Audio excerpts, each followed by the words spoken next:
Hello friends, welcome to online study kingdom. दोस्तों, आज की इस वीडियो में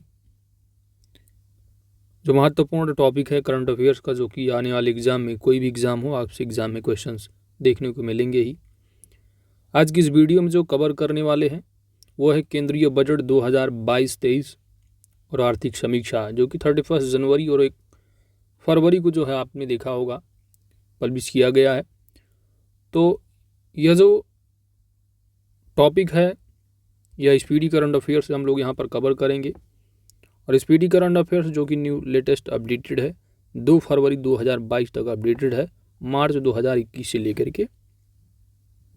ठीक है दोस्तों, तो यहाँ पर हम लोग कवर करने वाले हैं। और ये अब जानते हैं कि ये स्पीडी करंट अफेयर्स है जो कि भाई सुचित कुमार सर की है। तो आइए दोस्तों, इम्पॉर्टेंट जो टॉपिक है, मोस्ट इम्पॉर्टेंट, केंद्रीय बजट 2022-23 आर्थिक समीक्षा को कवर करते हैं। तो सबसे पहले हम आर्थिक समीक्षा को देखते हैं, टू द पॉइंट।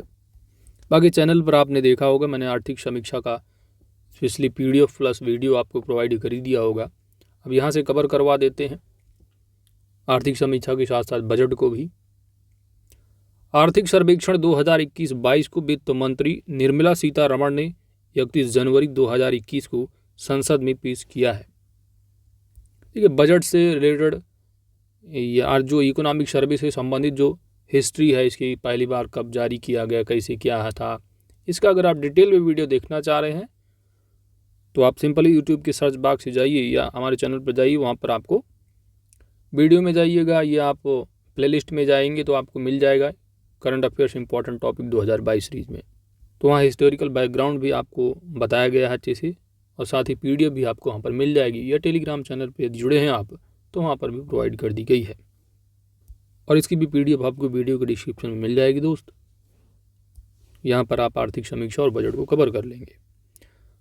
तो आइए, अगला तथ्य है कि आर्थिक सर्वेक्षण 2021-22 को प्रमुख आर्थिक सलाहकार संजीव सान्याल, प्रमुख आर्थिक सलाहकार समझ रहे हैं, एक होते हैं आपके चीफ इकोनॉमिक एडवाइज़र, जो कि वो दिसंबर में ही रिटायर हो गए थे, इसके बाद पद रिक्त रहा। तो जो प्रिंसिपल इकोनॉमिक एडवाइज़र हैं, प्रमुख आर्थिक सलाहकार, उनकी जो है निगरानी में तैयार कराया गया। वैसे जो आपका तैयार कराया जाता है आर्थिक समीक्षा को, वो मुख्य जो कार्यकारी होते हैं, पद रिक्त था, अब तो नए आ गए हैं, अनंत नागेश्वरन।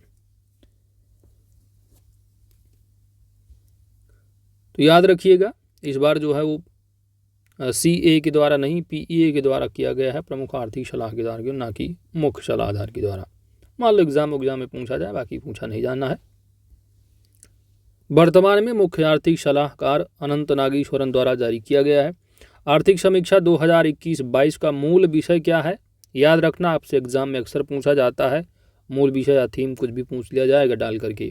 तो याद रखिएगा, त्वरित दृष्टिकोण है, जो कि फीडबैक, वास्तविक निष्कर्षों की तत्काल निगरानी, व्यवहारिक प्रतिक्रियाओं, सुरक्षा संबंधी उपायों आदि पर आधारित है।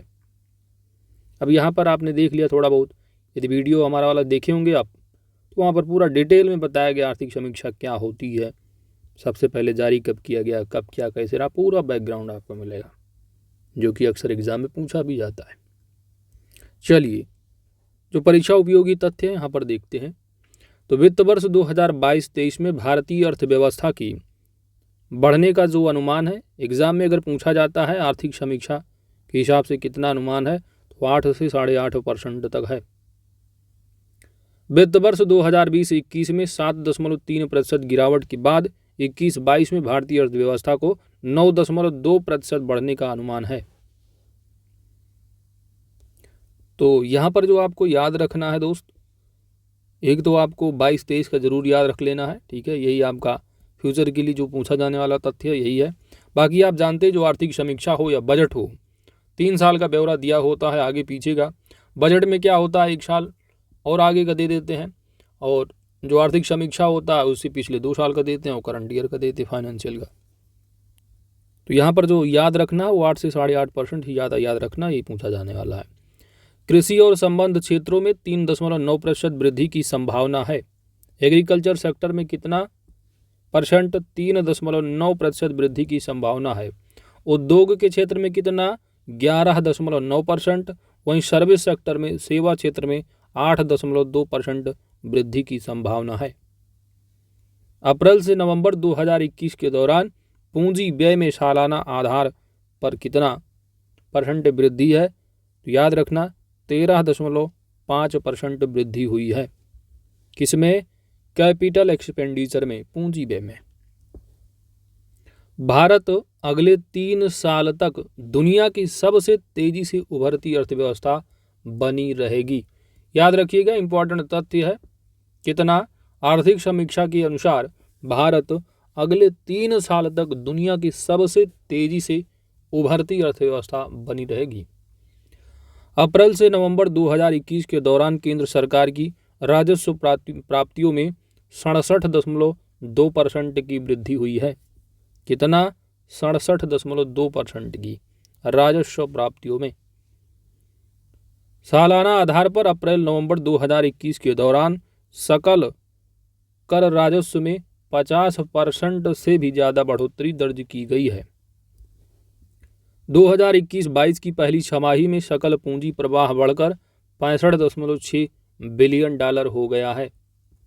31 दिसंबर 2021 तक विदेशी मुद्रा भंडार, इंपॉर्टेंट फैक्ट है, मोस्ट इंपॉर्टेंट, याद रखिएगा, 633.6 बिलियन डॉलर के स्तर पर पहुंच गया है।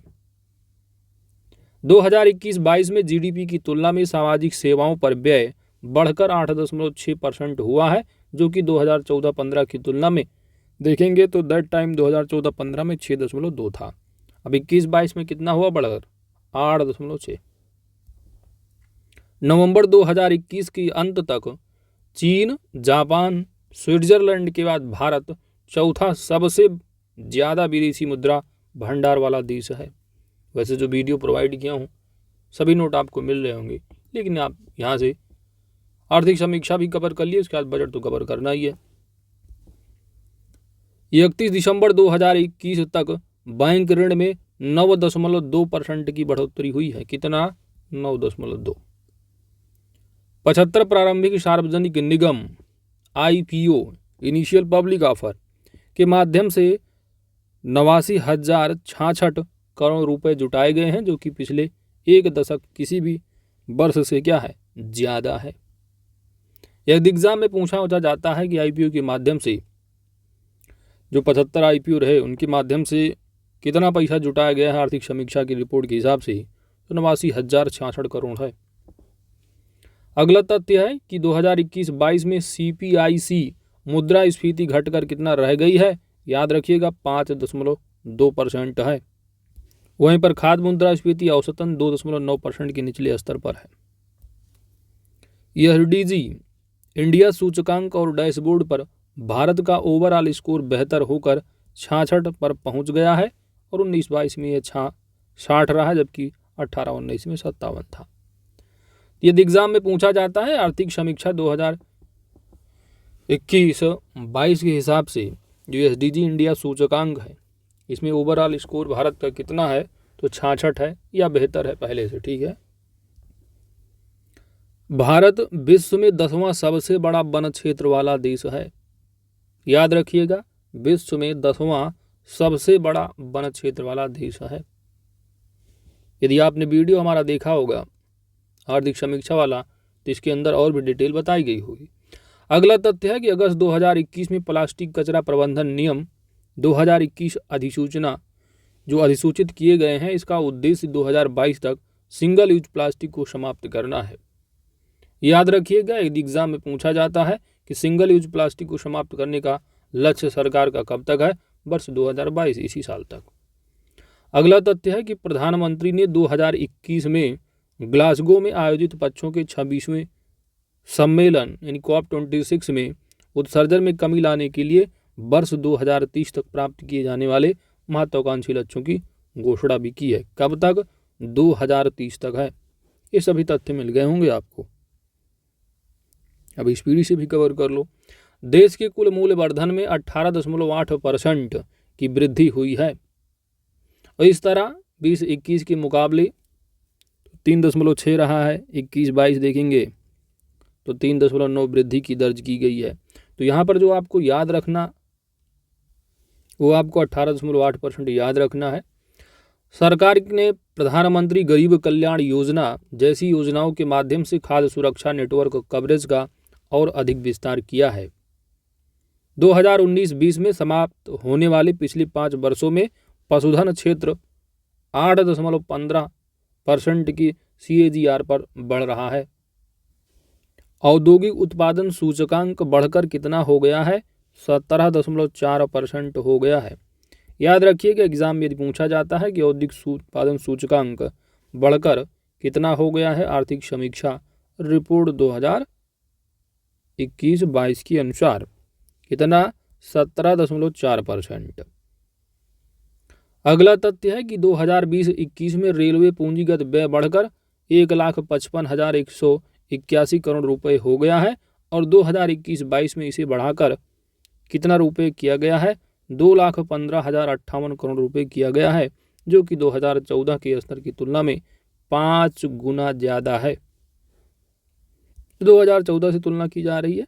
याद रखिएगा करंट के हिसाब से एक तो आपका 2,15,058 करोड़ रुपए, यही याद रखना है आपको। ये बजट से भी आप कवर करेंगे। अगला तथ्य है 2020-21 में प्रतिदिन सड़क निर्माण में, ठीक है, ये सारी चीज़ें आपको मिल गई होंगी। तो 36.5 किलोमीटर प्रतिदिन जो है ये रिकॉर्ड है, एवरेजन देखेंगे तो। वहीं 19-22 में ये 28 रहा है प्रतिदिन। तो यदि तुलना आप करेंगे प्रीवियस से तो 30.4% की बढ़ोतरी है। ये सब इतना कुछ नहीं, आपको माथापच्ची करना है। याद रखिएगा, जो आपको याद रखना वो यही याद रखना है कि इकोनॉमिक सर्वे 2021-22 के हिसाब से प्रतिदिन जो सड़क निर्माण की सीमा है वह 36.5 किलोमीटर पर डे है। नेक्स्ट, पहली छमाही के दौरान यानी 2021-22 की पहली छमाही के दौरान सर्विस सेक्टर में 16.7 बिलियन अमेरिकी डॉलर से अधिक प्रत्यक्ष विदेशी निवेश प्राप्त किया है, जो कि भारत में कुल जितना FDI प्रवाह हुआ है उसका लगभग 54% है। तो याद रखिएगा, जितना भी FDI आया हुआ है उसमें सबसे ज़्यादा जो FDI मिला है वो किस सेक्टर के लिए है? तो सबसे ज़्यादा जो है वो सर्विस सेक्टर है, 54%, जो कि 16.7 बिलियन अमेरिकी डॉलर है।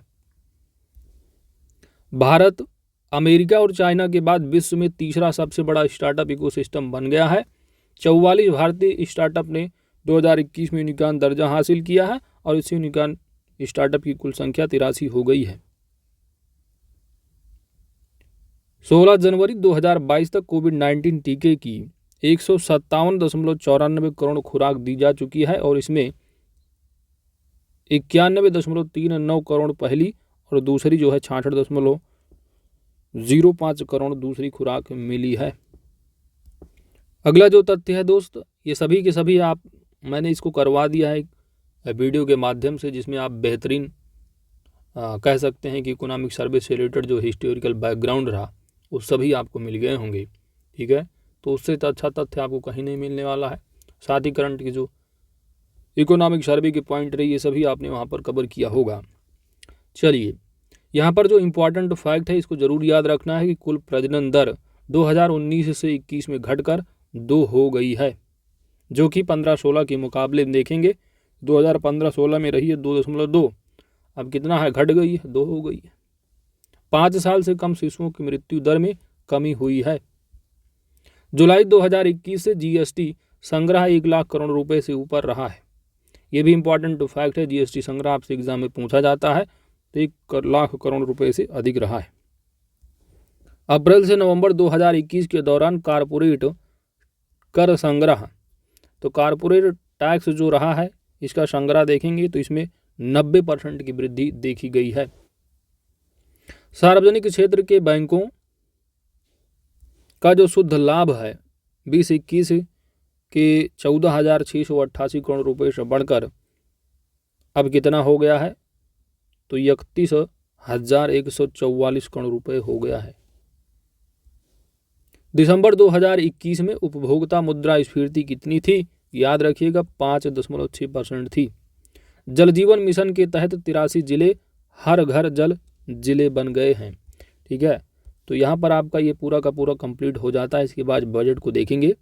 देखिए ये सब चीज़ें मैंने इससे ज़्यादा ही करवाई होगी और वहाँ पर कुछ और इम्पोर्टेंट तथ्य आपने देखे होंगे। चलिए इसको आप देख लीजिएगा। इसका PDF मैं वीडियो की डिस्क्रिप्शन में डाल दूँगा, यहाँ से डाउनलोड करके आप अपने पास रख के रिवाइज भी कर सकेंगे जैसा आपका मन हो। चलिए अगला तथ्य, मोस्ट इम्पॉर्टेंट तथ्य है केंद्रीय बजट 2022-23। केंद्रीय वित्त मंत्री निर्मला सीतारमण ने चौथी बार, कितनी बार? चौथी बार 1 फरवरी 2022 को पेपरलेस केंद्रीय बजट 2022-23 को संसद में पेश किया है। देखिए पेपरलेस इसके पहले जारी हो चुका है। 2021-22 वाला बजट रहा। ठीक है, अब तो 22-23 आ गया। तो सबसे पहले जो डिजिटल बजट पेश किया गया था वो आपका पिछला ही पेश किया गया था 2021-22, है ना।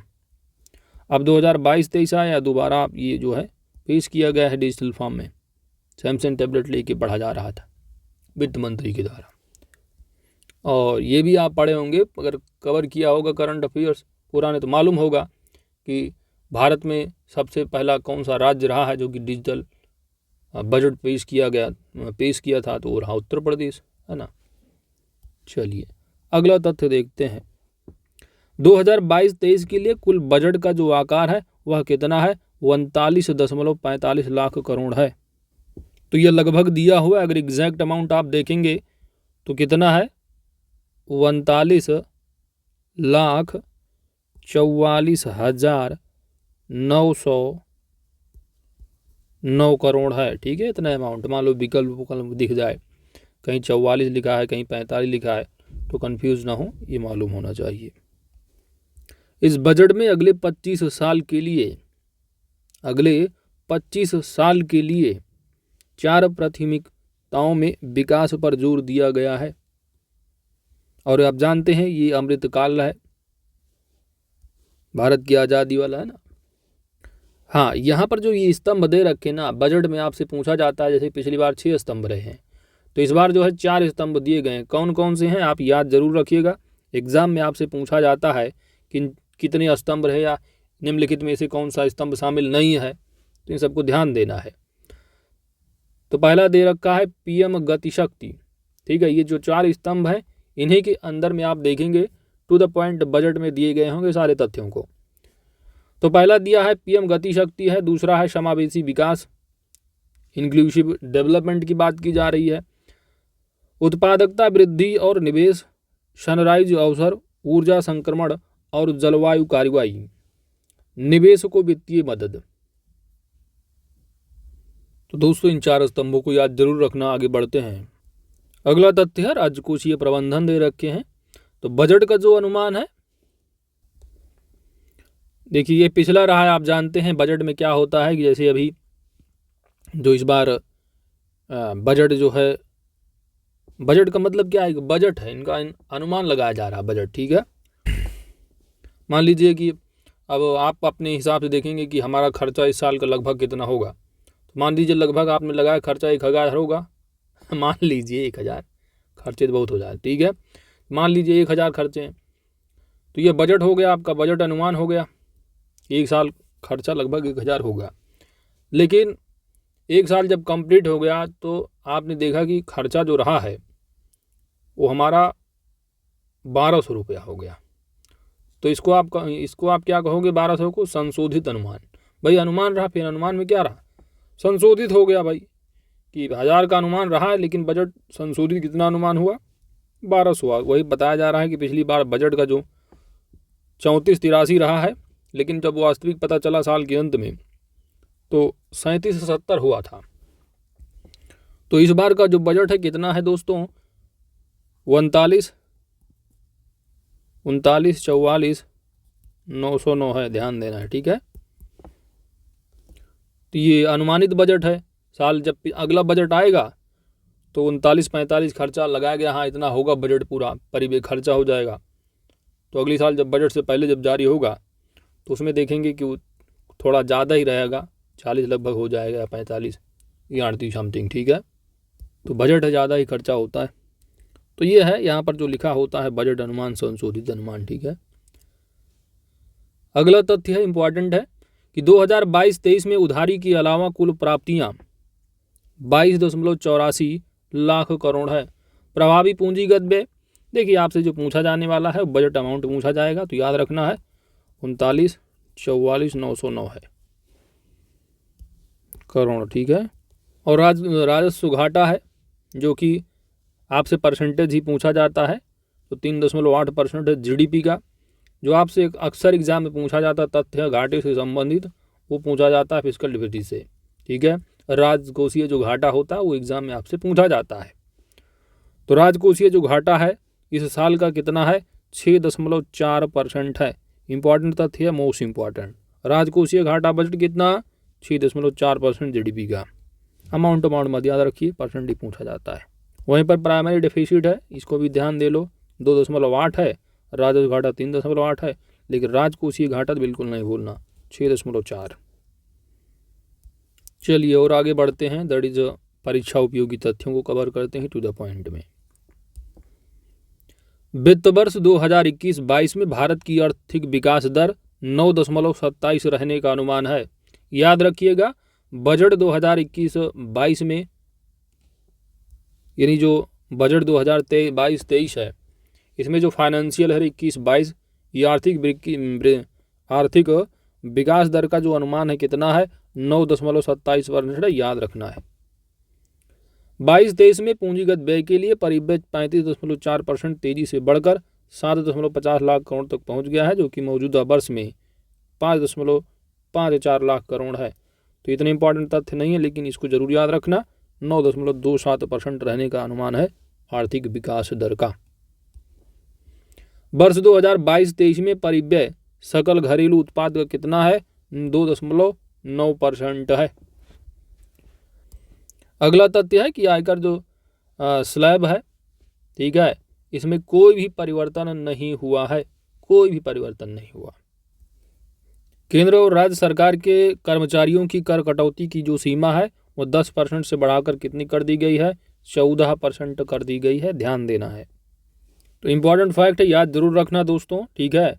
क्या है कि जो स्टेट गवर्नमेंट एम्प्लॉय होते हैं, पहले देखिए क्या होता था कि 10% काटते थे, सैलरीज काट लिए जमा करते थे, वो लास्ट में मिलता था। तो अब 10% की जगह एनपीएस में कितना कर दिए हैं, 14%। इंपॉर्टेंट फैक्ट है, याद जरूर रखना, 14% काटेंगे। अब पहले 10% काटते, अब 14 काटेंगे। अगला है आपका digital currency, that is crypto currency पर इनकम टैक्स कितना % कर दिया गया है। तो डिजिटल यानी करेंसी जो आपकी क्रिप्टो करेंसी है, जैसे कि बिटकॉइन वगैरह लोग ट्रेड अपना करते थे, खरीदते बेचते थे, चलता था उस पर, वैसे भी अभी भी सरकार के कोई रेगुलेशन नहीं है, जो मर्जी अपना जिसको इन्वेस्ट करना हो करे, कोई रिस्क नहीं, पैसा गंवाए या कुछ भी करे। लेकिन हाँ, अगर कमा रहे हो तो 30% दो, कोई मतलब नहीं। पैसा कमाया आपने, 30% दो उस पर टैक्स। जैसा कि जानते हैं जनरली गैम्बलिंग वगैरह पर आपके लगता है, या जैसे कि करोड़पति बनों में आपने कमा लिया 5 करोड़, अब तो शायद 7 करोड़ है लिमिट, तो यदि आप वहाँ जाते हैं और 7 करोड़ जीतते हैं तो 30% गवर्नमेंट को देना होता है, 7 तरीके के, यानी 2 करोड़ 10 लाख दो गवर्नमेंट को। तो उसी तरह यहाँ पर भी आपको फ्लैट रेट जो है वो 30% जो है वो कर दिया गया है, याद रखना। अक्सर एग्जाम में यही पूछा जाएगा कि क्रिप्टो करेंसी पर जो टैक्स रेट कितना है, 30%, दैट्स इट। इसके अलावा वर्चुअल करेंसी के ट्रांसफर 1% कर भी देना होगा, समझ रहे हो। टैक्स दो भैया। मान लो आपने 1 लाख रुपए कमा लिया, अब 1 लाख कमाए तो 30% भरने से उस पर टैक्स दो पहले। उसके बाद अगर अब उसको जो करेंसी है अगर उसको रुपये में कन्वर्ट कर रहे हो, वर्चुअल करेंसी पे ट्रांसफ़र कर रहे हो, 1% वहाँ पर भी दो, समझ रहे हो।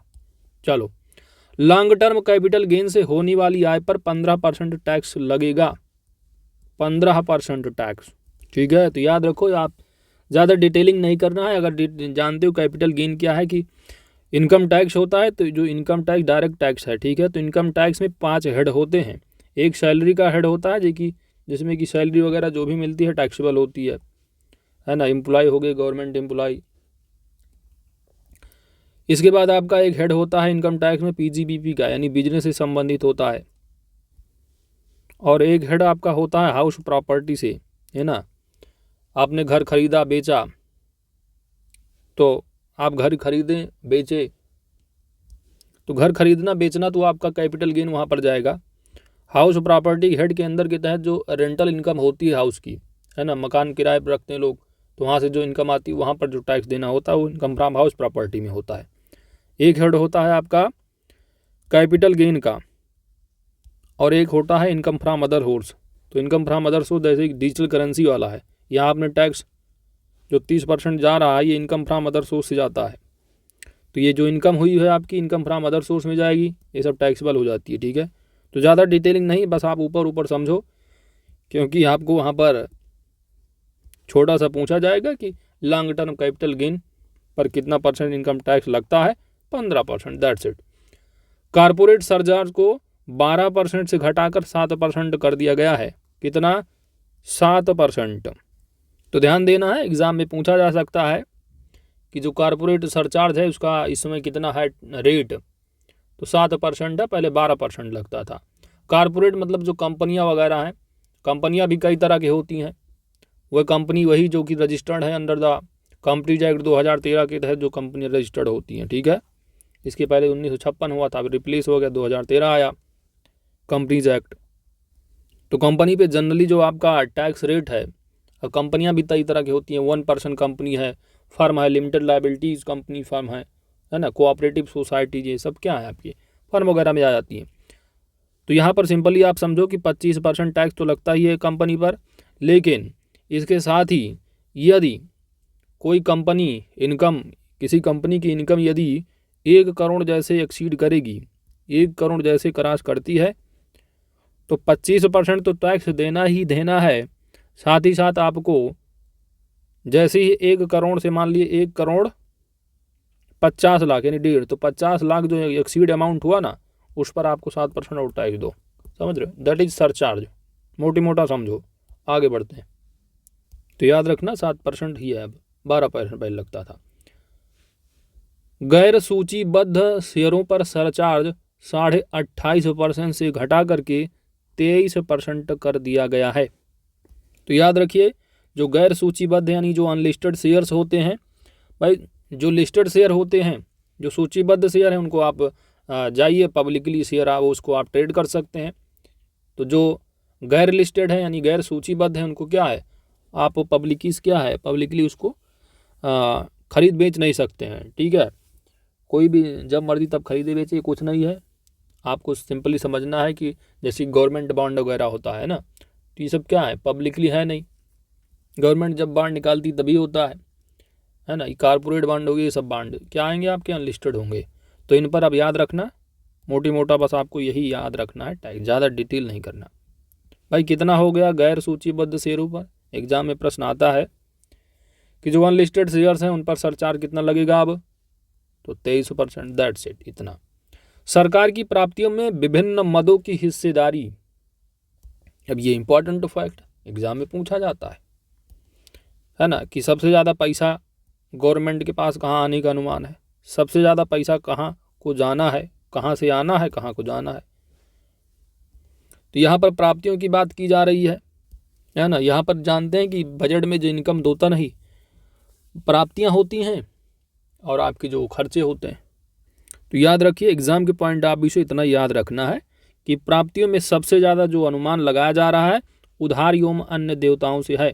कितना परसेंट आएगा, 100 में देखेंगे तो 35 यानी 35 रुपया, 100 में 35 रुपया आने की जो बात की जा रही है उधार अन्य देवताओं से। आपसे एग्जाम में पूछा जाएगा कि बजट 2021 माफ़ कीजिएगा बजट 2022-23 के अनुसार सरकार की प्राप्तियों में निम्नलिखित में से सबसे अधिक हिस्सेदारी किसकी है।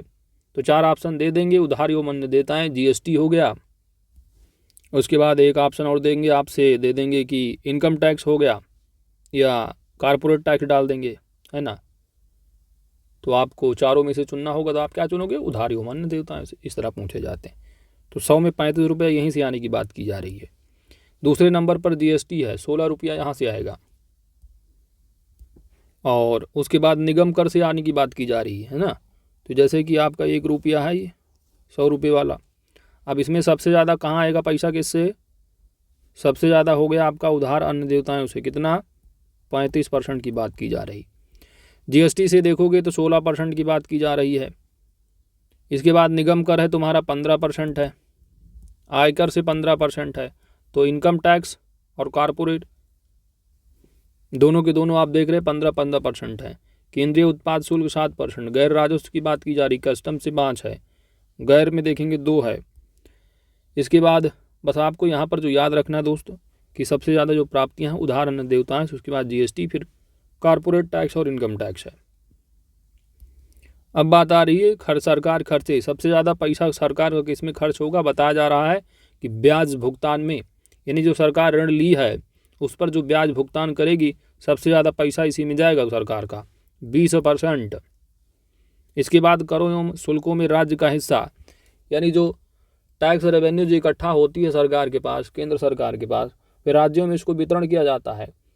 तो ब्याज भुगतान में सबसे ज़्यादा जाएगा। उसके बाद जो राज्यों को टैक्स देगी सरकार, केंद्र सरकार राज्य सरकारों को, उसमें जाएगा सबसे ज़्यादा पैसा खर्च। तो 20% वहाँ चला गया, 17% आपका शेयर को जाएगा, यानी केंद्र सरकार को जो देगी। उसके बाद जो केंद्र क्षेत्र की जो स्कीम होंगी सेंट्रल गवर्नमेंट की, उनमें जाएगा 15% सरकार खर्चा होगा। फिर वित्त आयोग में नियंत्रण की बात की जा रही है। जो स्टेट फाइनेंस कमीशन होते हैं वो जो रिकमेंड करते हैं सेंट्रल गवर्नमेंट जो फाइनेंस कमीशन है उसके तहत बात की जा रही 10% खर्चा आएगा। केंद्रीय प्रायोजित स्कीम है ना, सब्सिडी के तहत 8% है, पेंशन है 4% की, अन्य व्यय में 9% है। तो सबसे ज़्यादा पैसा आएगा कहाँ से? उधार अन्न देवताओं से। कितना रहा? 35% रहा है। उसके बाद जीएसटी रहा है 16% पर, फिर कॉरपोरेट और इनकम टैक्स 15% रहा है। सबसे ज़्यादा पैसा जाने की बात कहाँ? ब्याज भुगतान में। फिर करों राज्यों को दे देंगे पैसा टैक्स का, फिर केंद्रीय क्षेत्र की स्कीम जो होंगी, ठीक है। इस तरह बस 3 याद रखो, बहुत है। क्योंकि मान लो कभी कभी दे दें ऑप्शन में कि कौन सा विकल्प सही होगा घटते क्रम में, तो इन 3 को जरूर याद रखो। तब बनाएंगे बहुत ज़्यादा पूछेंगे स्टेटमेंट में, वरना ऐसे इजी पूछ लेंगे। सबसे ज़्यादा प्राप्तियों की बात कहाँ से की जा रही है और पैसा जाएगा कहाँ, आएगा कहाँ से, ठीक है। तो जाएगा कहाँ से दोस्तों? सबसे ज़्यादा पैसा किस में खर्च होगा? ब्याज भुगतान में सरकार करेगी। आएगा कहाँ से? उधार अन्न देवताओं से, जो देगी वसूलेगी भी तो। अगला है 14 क्षेत्रों में उत्पादन से जुड़ी प्रोत्साहन योजना के तहत 60 लाख रुपए, माफ कीजिएगा 60 लाख नए रोजगार का सृजन होगा। 14 क्षेत्रों में उत्पादन से जुड़ी प्रोत्साहन योजना, पीएलआई, जो पिछले बजट में रहा होगा, आपको याद रहा होगा ना। अगला तथ्य है कि आरबीआई द्वारा जल्द ही डिजिटल रुपया, याद रखिएगा एग्जाम के पॉइंट ऑफ व्यू से इंपॉर्टेंट तथ्य है कि डिजिटल रुपया जारी किया जाएगा। किसके द्वारा? आरबीआई के द्वारा। बजट में बात की गई है, डिजिटल रुपया आएगा। इलेक्ट्रॉनिक पर लगने वाले टैक्स पर छूट मिलेगी। वहीं रत्न और आभूषण पर कस्टम ड्यूटी बढ़ाकर 5% कर दी गई है। विभिन्न राज्यों के लिए 5 नदी जोड़ो परियोजना, दैट इज दमन गंगा पिंजाल, पार तापी नर्मदा, गोदावरी कृष्णा है, कृष्णा पेन्नार और पेन्नार कावेरी। इनका याद जरूर रखना है। 5 नदी जोड़ो परियोजनाएं हैं। कौन कौन सी? दमन गंगा पिंजाल, पार तापी नर्मदा, गोदावरी कृष्णा, कृष्णा पेन्नार और पेन्नार कावेरी। वहीं पर बजट में केन बेतवा लिंक परियोजना के लिए 1400 करोड़ रुपए आवंटित किया गया है। इससे 9.808 लाख हेक्टेयर जमीनों की सिंचाई की सुविधा मिलेगी। तो याद रखिएगा बजट 2022-23 में केन बेतवा लिंक परियोजना के लिए कितना बजट में आवंटन किया गया है? 1400 करोड़ रुपए है। उत्तर पूर्व परिषद के जरिए prime ministers development initiative for north east region नामक नई योजना लाई जाएगी। कौन सी योजना है? याद रखिएगा, इंपॉर्टेंट है। विश्व स्तरीय इंफ्रास्ट्रक्चर बनाने के लिए गतिशक्त मास्टर प्लान तैयार किया जाएगा। अगला तथ्य है कि बजट 2022-23 में पीपीपी मॉडल में 4 स्थानों पर मल्टी मॉडल लॉजिस्टिक पार्क की शुरुआत की जाएगी। मल्टी मॉडल लॉजिस्टिक सुविधाओं के लिए 100 पीएम गतिशक्त कार्गो टर्मिनल्स की व्यवस्था की जाएगी। याद रखिए कि एग्जाम में अगर पूछा जाता है कि बजट 2022-23 के अनुसार मल्टी मॉडल लॉजिस्टिक सुविधाओं के लिए कितने पीएम गतिशक्ति कार्गो टर्मिनल्स की व्यवस्था की जाएगी? 100। जैसे कि पिछले में आपने देखा होगा बजट 2021-22 में कितने सैनिक स्कूल की बात की गई थी? 100। इसी तरह यहाँ पर याद रखना 100 यहाँ पर भी है। पीएम कार्गो टर्मिनल्स की व्यवस्था। दुर्गम पहाड़ी क्षेत्रों के लिए राष्ट्रीय रोपवे विकास कार्यक्रम पर्वतमाला को PPP प्रारूप में लाया जाएगा। स्पेशल इकोनॉमिक जोन एक्ट में जल्द ही बदलाव होगा। तो याद रखिएगा, स्पेशल इकोनॉमिक जोन एक्ट जो कि आप जानते हैं 2005 का एक्ट है, मान लो ईयर वगैरह पूछा जाए तो इसमें भी जो है अमेंडमेंट की बात की जा रही है। ये आप जानते हैं वो स्पेशल इकोनॉमिक जोन वहाँ पर एक जैसे कोई स्पेशली किसी स्टेट या है ना कहीं की भी आपको कुछ सेक्टर में वहाँ पर उस चीज़ को डेवलप करना है, उस संबंधित क्षेत्र को, ठीक है, तो वहाँ पर क्या है स्पेशल इकोनॉमिक जोन घोषित कर दिया जाता है। उसके बाद वहाँ पर कुछ कंपनियाँ वगैरह आती हैं तो उन कंपनियों वगैरह को क्या है टैक्स वैक्स में कुछ टाइम के लिए जो है छूट मिलती है, टैक्स वैक्स नहीं उनको देना होता है तो अपना हिसाब से वो काम करती है, उस एरिया को डेवलप करती हैं, तो वहाँ पर स्पेशल इकोनॉमिक जोन एक्ट लागू होता है। ये सारी चीज़ें हैं, तो वहाँ पर बात की जा रही कि इसमें भी थोड़ा अभी जल्द ही आपको बदलाव देखने को मिलेगा। एनिमेशन गेमिंग टास्क फोर्स का गठन किया जाएगा। याद रखिएगा, बजट में बात की गई है एनिमेशन गेमिंग टास्क फोर्स गठन की बात। बजट 2022-23 से ई पासपोर्ट भी जारी किया जाएगा। ई पासपोर्ट बजट 2022-23 में 25,000 किलोमीटर राष्ट्रीय राजमार्ग बनाए जाएंगे। याद रखिएगा, एग्जाम में पूछा जाने वाला पॉइंट इंपॉर्टेंट तथ्य है कि बजट 2022-23 के अनुसार कितने किलोमीटर राष्ट्रीय राजमार्ग बनाए जाएंगे। याद रखो 25,000 किलोमीटर। अगले 3 सालों में 400 नई वंदे भारत ट्रेनों का निर्माण किया जाएगा। याद रखो, बजट 2023-22-23 में कितने नई वंदे भारत ट्रेनों की बात की गई है? 400। सुरक्षा और क्षमता वृद्धि के लिए 2000 किलोमीटर से अधिक रेल नेटवर्क को स्वदेशी विश्व स्तरीय प्रौद्योगिकी कवच के तहत लाया जाएगा। 2000 किलोमीटर से अधिक। वर्ष 2023 को राष्ट्रीय कदन्न वर्ष that is international year of millets की बात की जा रही है। याद रखो दोस्त, मोस्ट इंपॉर्टेंट तथ्य है, एग्जाम में पूछ लिया जाएगा कि बजट यानी वर्ष 2023 को किस रूप में घोषित किया गया है, तो इंटरनेशनल ईयर ऑफ माइलेट्स, कदन्न, ठीक है, कदन्न इंपॉर्टेंट फैक्ट है ये। 5 सालों में raising and accelerating MSME performance programme शुरू किया जाएगा। मानसिक स्वास्थ्यों के समाधान की दिशा में एक national tele mental health programme भी शुरू किया जाएगा। नेशनल डिजिटल हेल्थ इकोसिस्टम के लिए एक ओपन प्लेटफॉर्म शुरू किया जाएगा। महिला बाल विकास मंत्रालय के अंतर्गत मिशन शक्ति, मिशन वात्सल्य, सक्षम आंगनबाड़ी और पोषण 2 योजना के जरिए महिलाओं और बच्चों को एकीकृत लाभ प्रदान किए जाएंगे। 2 लाख आंगनबाड़ियों को सक्षम आंगनबाड़ियों में उन्नयन किया जाएगा। इंपॉर्टेंट तथ्य याद रखिएगा, कितने की बात की जा रही है? 2 लाख आंगनबाड़ियों को सक्षम आंगनबाड़ियों में उन्नयन किया जाएगा। कोल गैसिफिकेशन तथा कोयले को रसायन में परिवर्तित करने के लिए 4 नई प्राइवेट परियोजनाओं की बात कही गई है। वर्ष 2022-23 में ग्रामीण और शहरी क्षेत्रों में PM आवास योजना के तहत 80 लाख घरों के निर्माण को पूरा करने के लिए 48,000 करोड़ रुपए आवंटित किया जाएगा। तो याद रखिएगा दोस्तों, ग्रामीण और शहरी क्षेत्रों में जो PM आवास योजना के तहत है, बजट में जो आवंटित राशि है 48,000 करोड़ रुपए है।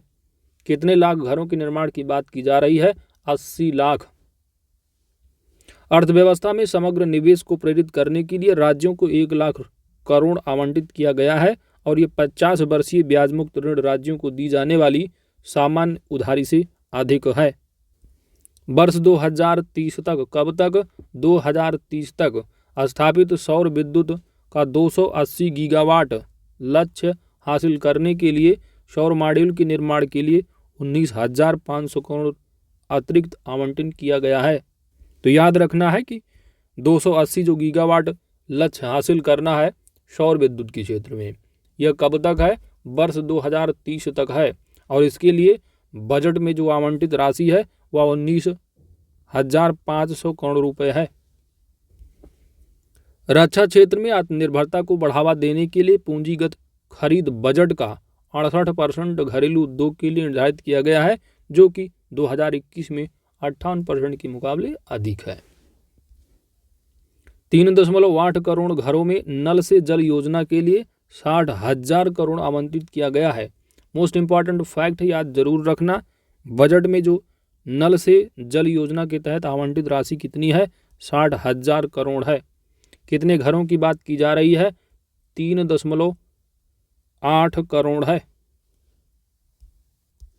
3,80,00,000 घरों की बात की जा रही है नल से जल योजना के तहत। अमाउंट कितना है, 60,000 करोड़। राष्ट्रीय डिजिटल स्वास्थ्य पारिस्थितिकी तंत्र के लिए एक खुला मंच तैयार किया जाएगा। कृषि ग्रामीण स्टार्टअप के वित्त पोषण के कोष स्थापित किया जाएगा।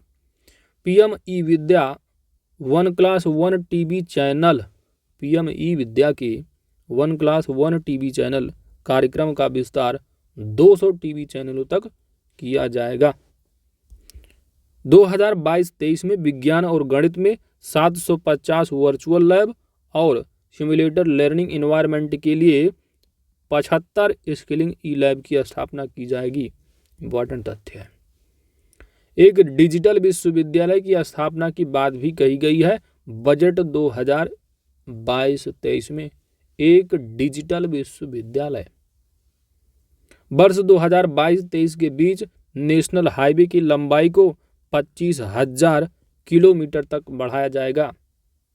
कितना, 25,000 किलोमीटर तक नेशनल हाईवे की लंबाई की बात की जा रही है।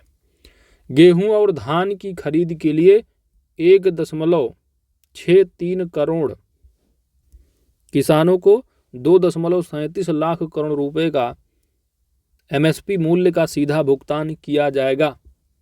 भारत में रासायनिक मुक्त प्राकृतिक खेती को बढ़ावा भी दिया जाएगा। शुरू में गंगा नदी से सटे 5 किलोमीटर की चौड़ाई तक के गलियारे वाले किसानों की जमीन पर ध्यान दिया जाएगा। 5 किलोमीटर की चौड़ाई तक। फसलों के आकलन, भूमि रिकॉर्ड का डिजिटलीकरण, कीटनाशकों एवं पोषक तत्वों के लिए किसान ड्रोन की बात की जा रही है। भारत नेट परियोजना के तहत गांव में ऑप्टिकल फाइबर बिछाने का ठेका दिया जाएगा।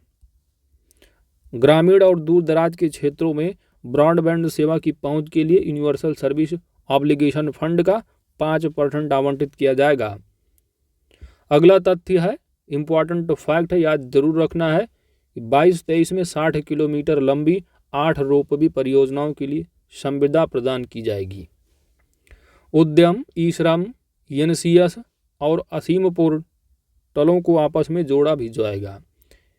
130 लाख एमएसएमई को आपातकालीन क्रेडिट लाइन गारंटी योजना के तहत अतिरिक्त कर्ज भी दिया जाएगा। और इसको जो है कब तक, मार्च 2023 तक बढ़ाया भी जाएगा। ठीक है। और इसी के तहत गारंटी कवर को 50,000 करोड़ रुपए से बढ़ाकर 5 लाख करोड़ कर दिया जाएगा। सूक्ष्म एवं लघु उद्यमों को सूक्ष्म एवं लघु क्रेडिट गारंटी ट्रस्ट के तहत 2 लाख करोड़ रुपए का अतिरिक्त क्रेडिट भी दिया जाएगा। 1.5 लाख डाकघरों को 100% कोर बैंकिंग सिस्टम पर लाया जाएगा। अनुसूचित वाणिज्यिक बैंकों को 75 जिलों में से 75 डिजिटल बैंकिंग इकाइयाँ स्थापित करेंगे। अंतर्राष्ट्रीय अधिकार क्षेत्र के तहत विवादों के समय निपटान के लिए अंतर्राष्ट्रीय मध्यस्थता केंद्र की स्थापना भी की जाएगी। हर बुनियादी ढांचे के लिए संसाधन जुटाने के लिए सॉवरिन ग्रीन बॉन्ड जारी किए जाएंगे। ताप विद्युत संयंत्रों में 5 से 7% बायोमास प्लेट्स फायर किए जाएंगे। ठीक है, कितने, ताप विद्युत संयंत्रों में 5 से 7% बायोमास प्लेट्स फायर भी किए जाएंगे। वार्षिक रूप से 38 MST कार्बन डाइऑक्साइड की बचत होगी।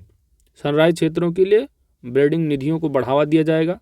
वर्ष 2022-23 में राज्यों में GSDP के 4% का वित्तीय घाटे का अनुमति होगी। हाँ, ये थोड़ा इंपॉर्टेंट तथ्य याद रखिएगा। स्टेट यहाँ पर GDP की बात की जा रही है। कितना, 4% का वित्तीय घाटे का अनुमति यहाँ पर दी गई है। केवल कितना, 4%, जिसका 0.5% विद्युत क्षेत्र सुधारों में उपयोग किया जाएगा। धारा 115 BAB के तहत विनिर्माण एवं उत्पादन शुरू करने की अंतिम तिथि को 1 साल के लिए बढ़ाकर 31 मार्च 2024 तक कर दिया गया है। तो याद रखिएगा, ये भी एक समझा, ये थोड़ा यहाँ पर टैक्स का सेक्शन दे रखा है। इसके तहत जो डोमेस्टिक कंपनियाँ होती, नई कंपनियाँ, ठीक है, वो मैन्युफैक्चरिंग और प्रोडक्शन के क्षेत्र में जो कार्य करने वाली हैं, उनके लिए जो समय सीमा है, उनको टैक्स वगैरह में छूट मिलती है। तो यहाँ पर जो बात की गई 31 मार्च 2024 तक वो अपना जो है छूट रहेगी उनको, ठीक है। तो याद रखिएगा, डोमेस्टिक कंपनीज है, घरेलू जो कंपनियां हैं, ना कि फॉरेन कंपनियां। अगला तथ्य कुछ दे रखा है, इनको भी देख लो, और इसी के साथ यहाँ पर बजट पूरा का तथ्य रहा जो स्पीडी का है वो कंप्लीट हो जाता है। तो आइए देख लेते हैं दोस्तों, इसकी PDF आपको डिस्क्रिप्शन में मिल जाएगी, ठीक है। तो वीडियो एक बार देख लीजिएगा, ओवरव्यू ले लीजिएगा, फिर अपना पढ़ते रहिएगा, क्योंकि बजट से सभी एग्जाम में क्वेश्चन जरूर पूछे जाएंगे। केंद्र सरकार का व्यय किन किन सेक्टरों में कितना अमाउंट जो है अलॉट किया गया है, आप यहाँ पर देख सकते हैं बजट के तहत। तो PDF तो मिल ही जाएगी, आप देख लीजिएगा। मैं थोड़ा जो इम्पोर्टेंट एग्जाम के पॉइंट ऑफ व्यू उनको बता देता हूँ, आप देख जरूर लीजिएगा। रक्षा के क्षेत्र में याद रखना है बजट जो आवंटन है कितना अमाउंट है, तो 3,85,378 करोड़ रुपए हैं, सभी करोड़ में है, ठीक है। वहीं पर कृषि और संबद्ध कार्यकलाप के लिए अमाउंट देख लीजिएगा, 1,51,521 लाख करोड़ है। एजुकेशन सेक्टर में देख लीजिएगा, 1,04,278 की बात की गई है। इसके बाद स्वास्थ्य सेक्टर में देखिएगा, हेल्थ सेक्टर के लिए 86,606 लाख करोड़ है।